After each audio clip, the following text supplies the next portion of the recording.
So how's everybody feeling? I know it's pretty late in the day. We're kind of all out of energy. I almost took a nap like 5 minutes ago. Everybody ready? Okay, great. So I actually want to start us off with an exercise. Imagine you're looking at a function, and it's 40 lines long, a pretty long function.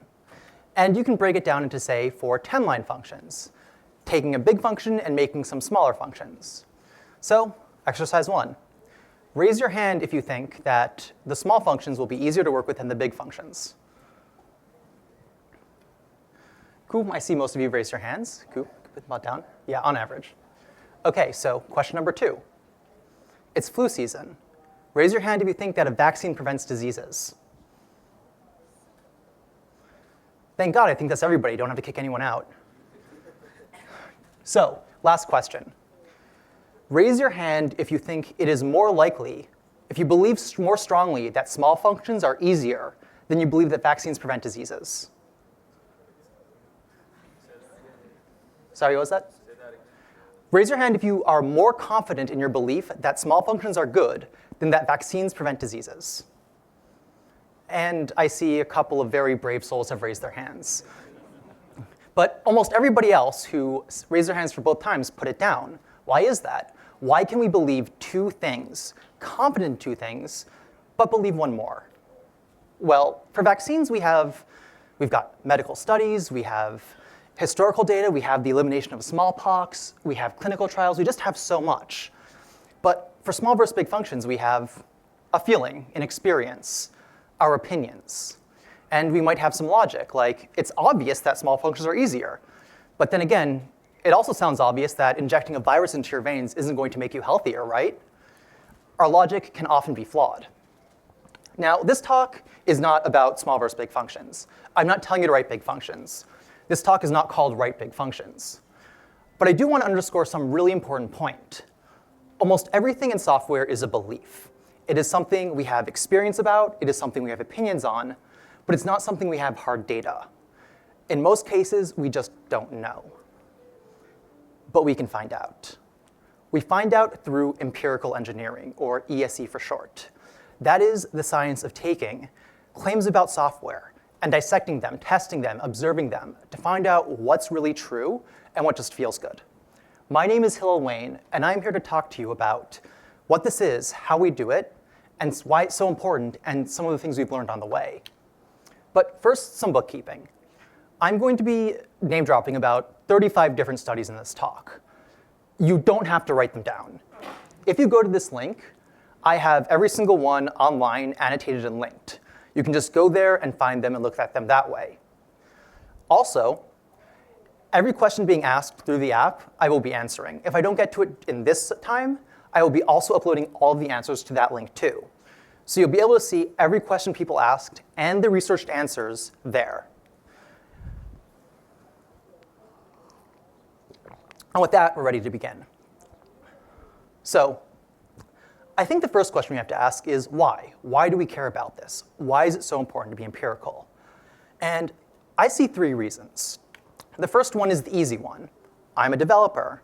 I want to get better. I want to know what works and what just feels good. By studying empirically, I can find that out. But that's probably not that convincing to any of you, right? I mean, it's one thing to sort of have a more realistic argument of, oh, we should be better, but quite different to actually do something.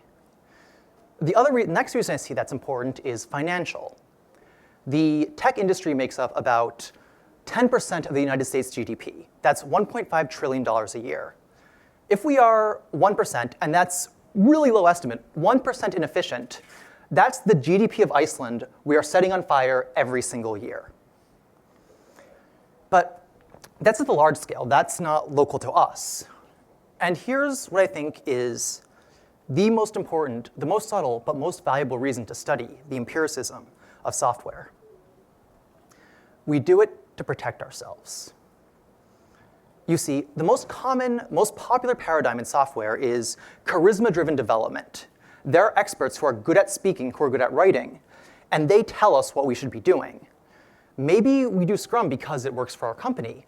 Maybe we do it because that's what everyone else is doing. Maybe we need a big data cluster to crunch our gigabytes of data.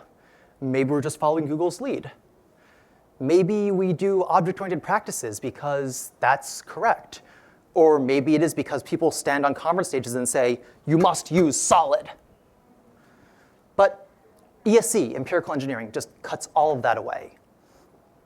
It's what helps us distinguish what's fact from what just a salesman is telling us. Empirical engineering is what tells us that, well, a 2014 MacBook Pro can crunch 50 gigabytes of data 100 times faster than a 100-server Spark cluster. It tells us that experts separated by hundreds of miles writing the same kinds of problem will make the same mistakes in the same places. I'm sorry, is that like is that something we can like sort of hide? Okay. Okay, yeah. So fundamentally, okay, yeah, I'll just ignore it from now on. So fundamentally, the reason we study ESE is to protect ourselves from the thought leaders and the predators. But doing so is very, very hard. It's complicated to study. People are complicated. We're studying people, and people are more complex than atoms. I mean, take that original question I asked. Are small functions easier than big functions? Well, how do we even define better? Do we define it with a code metric like cyclomatic complexity? Some people do, and some people do studies that find that's the case. But that's just pushing the question back. How do we know that cyclomatic complexity is better? We don't. Instead, we can find maybe a more goal-oriented result. We say better means, well, the code is easier to read, or easier to modify, or easier to debug. That makes sense to everyone? Cool. And turns out that we have not that many studies on whether clean code is actually easier to read. And I've looked pretty dang hard about this, and I was only able to find a couple of studies that actually studied this. And they both said the same thing. Small functions are easier to read, easier to modify, and much, much harder to debug. So the evidence is mixed. Then again, those are small sample sizes with lots of caveats, and well, look, people are complicated. So complicated, we're doing such complicated things that some engineers think this is impossible. We cannot study ourselves. We cannot get hard data on what we do. And in doing so, we've made a mistake that a lot of engineers make. A lot of smart people too. Because we don't know how to do something, it can't be done. But just as people are very smart, they're also very clever. And there are people who, just as we've put our lives into building complicated systems, have put their lives into studying us. So I want to give an example of what this looks like. There are many different kinds of research we do. I'm going to break them down into 3 kinds: quantitative, qualitative, and code mining. In terms of what research actually looks like, this is one of my favorite papers ever. I know it looks small, but it's 4 pages to a sheet, double-sided, so it's actually about 40 pages in total. This amazing paper is called Fixing Faults in C and Java Source Code, Abbreviated versus Full-Word Identifier Names. Yeah, not the most exciting title. And it's a pretty small topic, too. What makes it interesting? It's interesting because it shows perfectly how we do research and why it matters.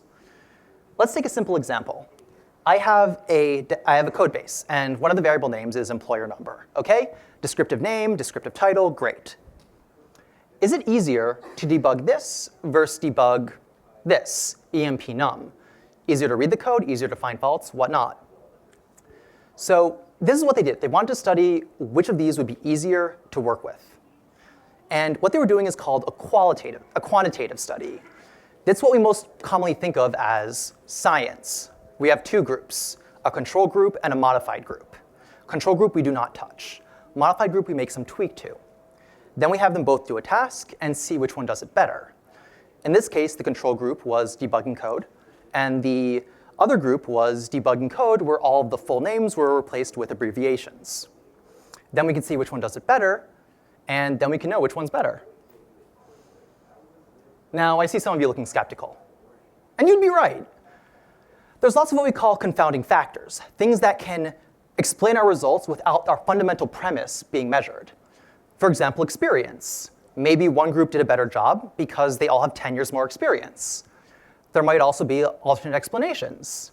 Maybe this only matters when you're working with assembly, and if you're working in Python, the difference changes. There are a lot of different confounding variables that can ruin an experiment if we aren't careful.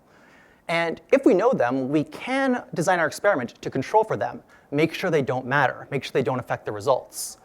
But you have to think of them in advance. So they did. They tried to figure out what could possibly give alternate explanations for whatever they were seeing. And I'd actually like to make this a quick demo, a quick exercise. Take 30 seconds, think down, write down, I don't know, maybe ask the person next to you if you really want to. Try to come up with possible confounding factors, things that might explain the results besides just that. Give you all 30 seconds.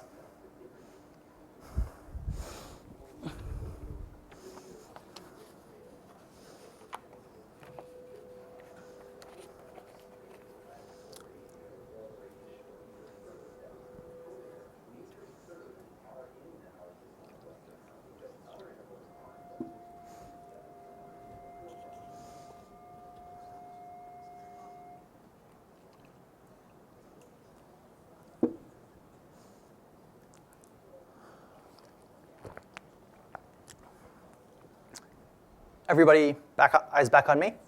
Great. Has everybody thought of some things? How many people got like one thing? How many got like 2 to 4? How many got 5? 6? Let me read all the things that they found, and you can compare it to your list.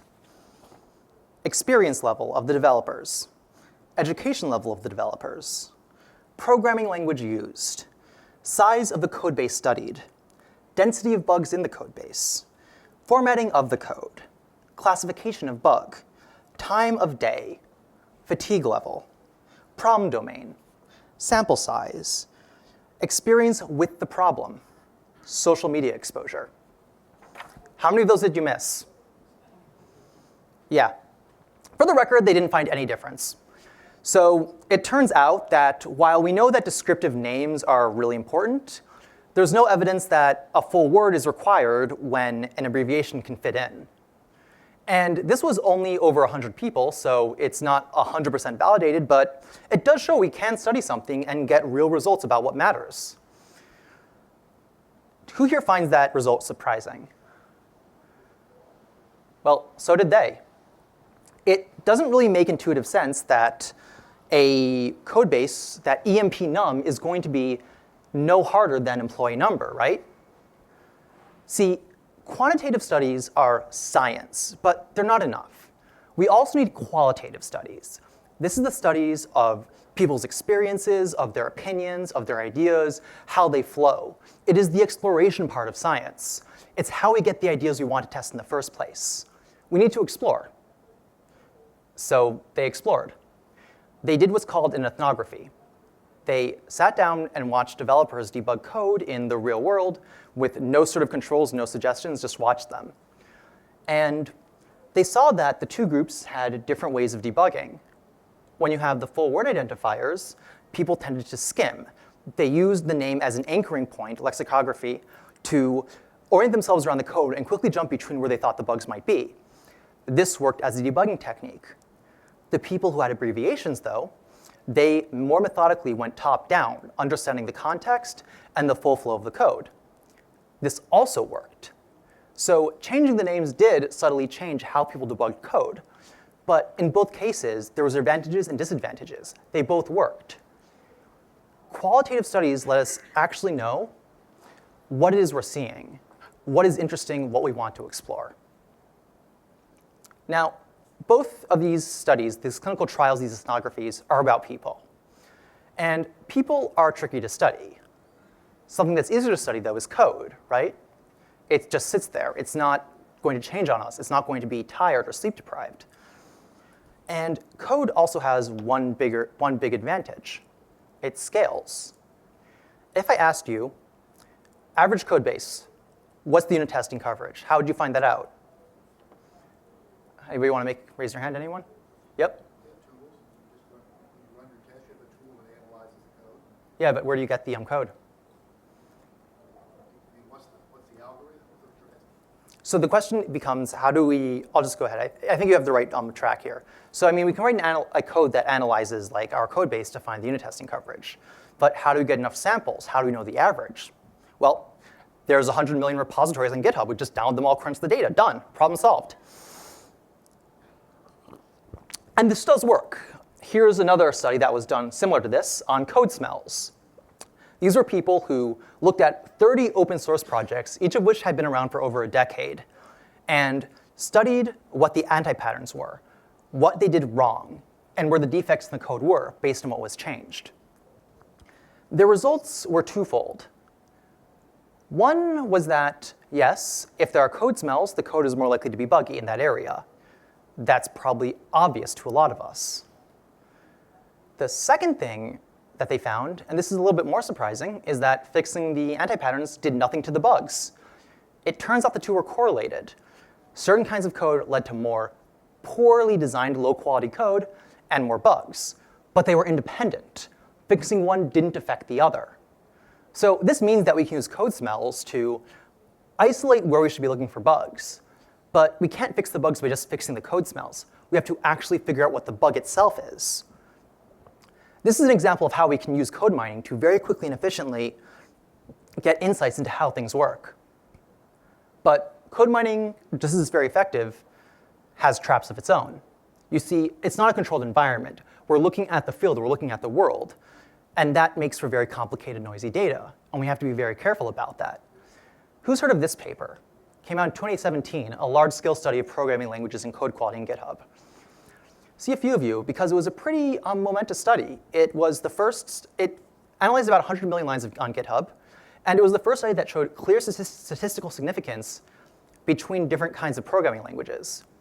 Using commits and bug-fixing commits, they found that functionally programming languages were safer than imperative languages, static typed languages had fewer bugs than dynamic typed languages, manual memory languages were buggier than controlled garbage collected languages.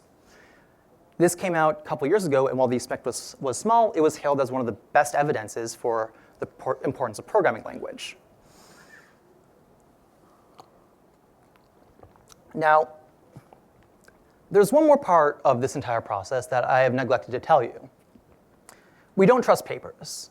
A paper is interesting, it's insightful, but it's not trustworthy. Researchers make mistakes too. In order to see a paper and actually benefit from it, we have to do what's called a replication. We have to get another group to do the same experiment and see if they get the same results. That makes us more confident.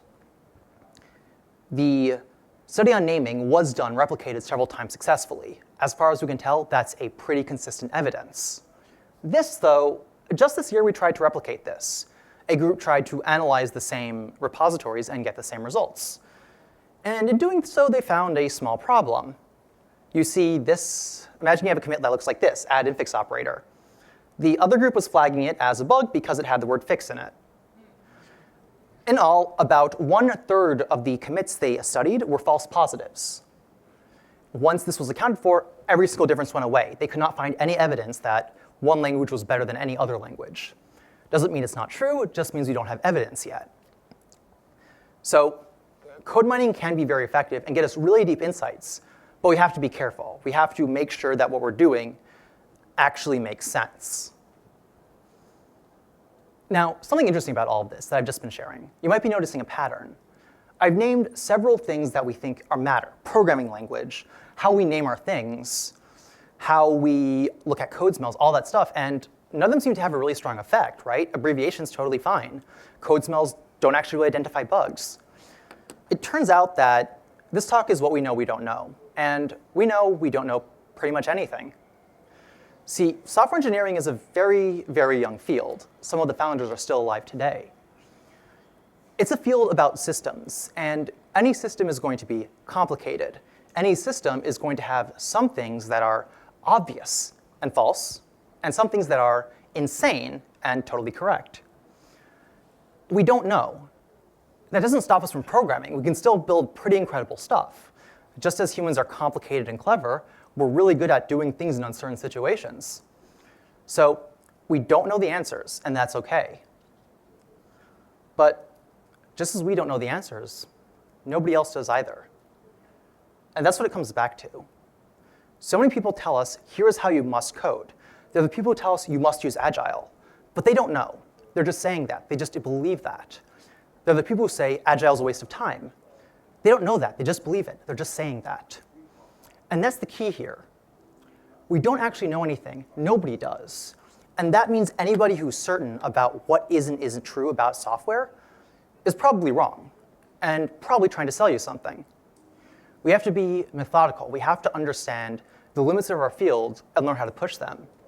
We have to be careful and methodical and explore. In short, we need to understand. Now, I've shared some things that don't work. Most things don't work. But there are some things that we've studied that we are pretty sure make a difference.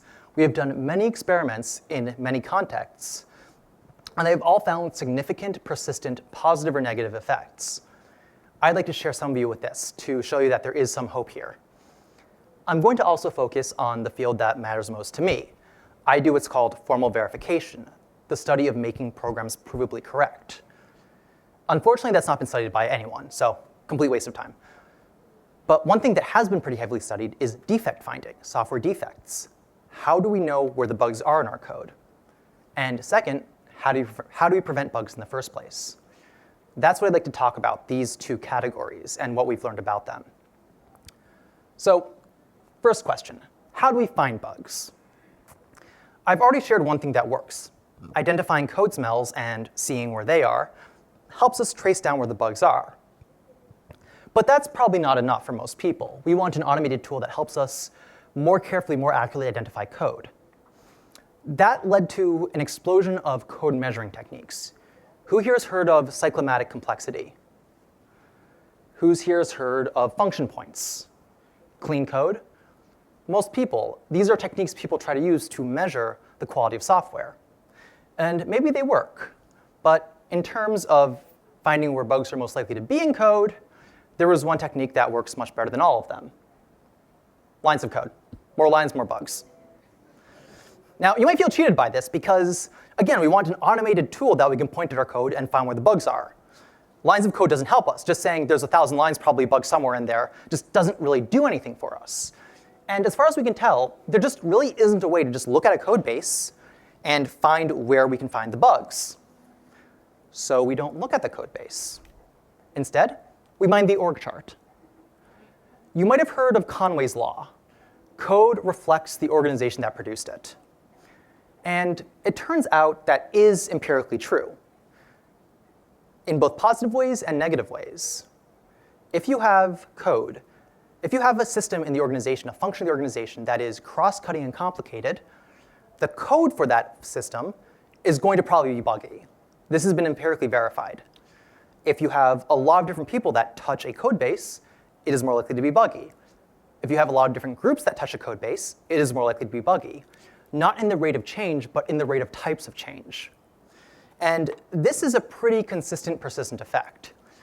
So it's not necessarily a technical thing that we look at, but the social thing, our hierarchies, our VCS, our git blame, that help us identify where the bugs are going to be. That's though in the general case. In the specific case, we know that in certain contexts, it's easier to find bugs. For example, in a distributed system, about 9 out of every 10 critical bugs that crash the entire distributed system are either uncaught exceptions, the kind you'd find with a unit test, or configuration errors. So if you look at those two things, you'll cut out maybe 90% of your crashes. We also know from some surveys that about half of the worst bugs that take the longest to fix are requirement or design issues. So if you just sit down and draw your decision table before you start coding, you'll probably save your company a few $100,000. But that's all in the finding of bugs. Ideally, we don't want bugs in the first place, right? That's harder. There's a lot of things we've studied on this, and most of them seem like they work and seem to work in practice for us. But when we put them to the test, they just fall apart. Take, TestDriven development. Now, I'm going to be very clear here. Testing is great. Everybody thinks testing is great. In fact, it's so great that it's almost impossible to find studies on it. It's what's called a parachute study, something so obvious nobody bothers to study it. This term comes from medicine. Well, there's no double-blind studies showing that parachutes save lives, so how do we know? For the record, I did spend about 3 days hunting down really old studies, and they all agree that yes, testing has an overwhelming benefit. Keep writing your tests. The question, though, is, does test-driven development work better? Who here knows what test-driven development is? Ah, great, most of you. For the people who don't, it's a very tight cycle where you first write a failing test, then write the code that passes the test, then refactor. It's really widely lauded. A lot of people really love it. I personally love it. I do it all the time. I recommend my friends do it. But does it actually make a difference? Well, we have one study saying yes. This came out in 2006. It was the first long-term study on test-driven development. It found that it did reduce defects, but also added about 20% more testing time to your system, which made the effects kind of uncertain. Maybe it was the TDD. Maybe it was just we spent more time testing. We've done a lot of follow-up studies since then, and as far as we can tell, no, there's really not a difference. It doesn't make a difference that much to quality either. As far as we can tell, test-driven development is no better or worse than any other disciplined, controlled testing technique. This is personally a huge bummer to me, because I, as I said, love doing it, and it's kind of frustrating to know that this thing that I know helps me probably doesn't work. But that's being what empirical means. It means accepting the results, accepting the data, even if we don't see that, even if we don't like the data. And it turns out pretty much every other technique we've studied, pair programming, type systems, et cetera, don't really have that much effect either. They feel like they help, they probably don't, except for one technical practice. There is one technical practice that we've studied again and again and know for certain not just finds and removes bugs, but is dramatically effective at doing so.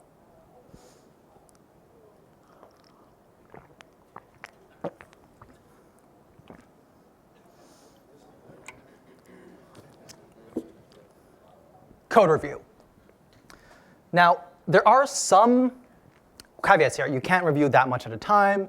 You can't review that many lines of code at a time. But in those constraints, the effect is absolutely enormous. Most of the rigorous studies I've seen on this say it finds about 60 to 80% of all the bugs in the code. And even better than that, that's the secondary effect. It turns out that only 1 out of every 4 comments that basically block the code, significant software defects, is about functionality. The other 3 are about code quality. So very roughly, for every bug it finds, which is again about 60 to 80% of all of the bugs, it finds about 3 situations where we can just make the code better, more maintainable, spread knowledge, share knowledge. Code review is simply fantastic. And no other technical practice comes close. Not pairing, not TDD, not testing in general, not even like formal proofs, to be honest. These are still great things, and I still recommend doing them, but far and away, TDD is the one technical practice we are absolutely 100% certain is effective. Nothing else comes close to code review. At the end. I said, though, technical practice for a reason. We haven't studied software engineers as much as we really should have, as I've made clear. But we have studied knowledge workers in general. We've studied them for 100 years. And we know, without a doubt, that there are 3 things that have a profound impact on the output of any possible knowledge worker, any possible manual laborer, anyone doing anything. Sleep deprivation, stress levels, and hours worked. And these effects are absolutely enormous. An unstressed, well-rested, not overworked team that is happy at its job will produce orders of magnitude better code, better output, better systems than otherwise. As just one example of one of the few cases we've studied software engineers in this context, this was a study about what happens if you skip a night of sleep. One night. So, your hackathon, what you're doing at the end of the hackathon instead of at the beginning of the hackathon. And if you skip 1 hour of sleep, if you skip 1 night of sleep, for the first hour of coding after that, just the first hour on simple tasks, you're about half as productive. Also, other studies show that if you miss about a week of 2 hours of sleep a night, you're basically about as bad off as a person who skipped an entire night of sleep. So chronic sleep deprivation can be just as bad. Also, it turns out that when you are sleep deprived, you can't tell your work is worse. So if your team is sleep deprived, there is literally nothing you can do to make up for that. No practice will make your code any better than they would make if they were well rested.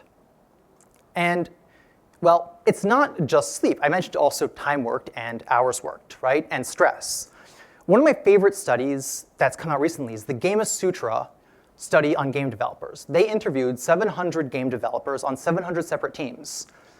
And winnowed that down to 270 different code bases, 270 different games. And among other things, they found that when a team entered crunch mode, that is, overworked to get a game done in time, they produced games that were worse on every single metric.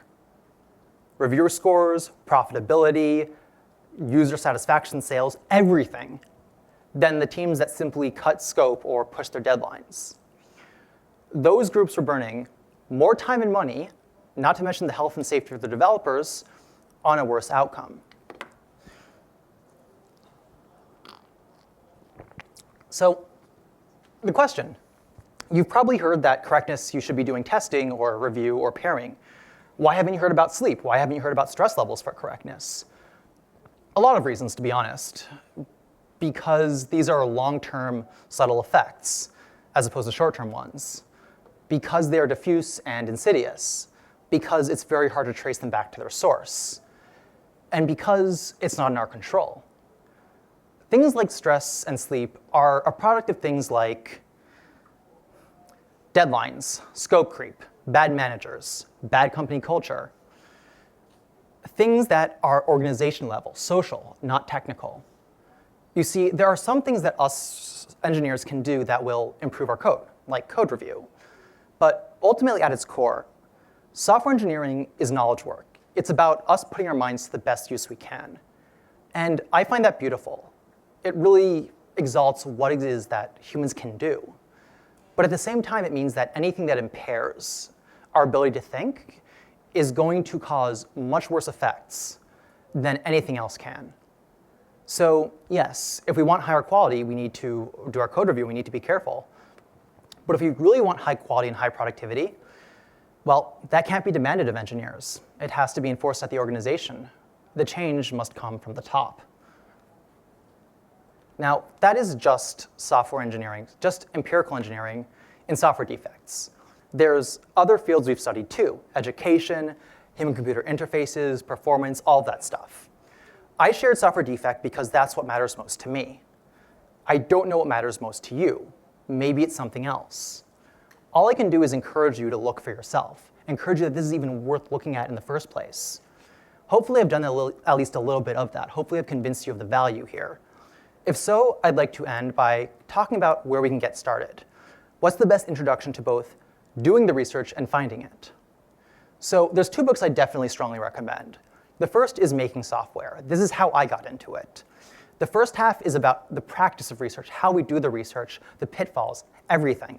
The second half is the things we've learned. This book is absolutely fantastic. I reread it once a year. If any of you have a Safari subscription, it's free online there too. They also have a site, neverworkintheory.org, which has high-quality open source research. I'd also recommend reading that. Other book is A Counterpoint, The Leprechauns of Software Engineering. This is by a person, Laurent Bosevi, who is skeptical of the idea of empirical engineering. Obviously, I disagree with him on that. But what he does in this book is show how it is that people misinterpret research, how claims turn into urban legends. So it is a very good book for learning the methodology of evaluating research. That's mostly about how we do research. In terms of finding it, that's a trickier problem. Who here has heard of the academia-industrial complex? Basically, it goes like this. Almost all research is done by universities. Universities have their stuff published in scientific journals. To read a scientific journal, you have to pay either $30 per article or belong to an organization that pays $10,000 a year for access. I'm guessing most of you aren't in that, so you can find the paper, you can read the abstract, you can't actually read the paper. There are a few ways around this, though. If you have an ACM digital membership, that's about $100 a year. You can read all of the memberships in their system. If you go to this place called the Archive, a lot of scientists in protest and rebellion of this system upload their preprints there. If you go to the scientist's actual website, they probably have their stuff hosted there too. If you email the scientist, they'll happily share it. But by far the most efficient, most effective, and easiest way is to use SCIHub, SCI-HUB. If you put in a paper into the site, it will just immediately give you the entire article. No problems, no questions asked. The problem is I can't actually recommend this because it's incredibly fast and convenient and workable and has great UI, but it's also a little bit illegal because, copyright rulings. So you're really supposed to, if you want to be really moral about this, you kind of have to pay the $30 per paper. So definitely don't go to that website. Definitely avoid it all you can, and don't go to don't follow them on Twitter. Just don't. So, in conclusion, software engineering, very powerful, very difficult, but it helps us distinguish what is correct from what we believe, and what is useful from what is either negative or uncertain. It's great for, I guess, humility and actually improving and protecting ourselves. Now, a couple of things to wrap up really quickly. First, as mentioned, you can go to this site and you can see all the references. You can also read the references for yourself.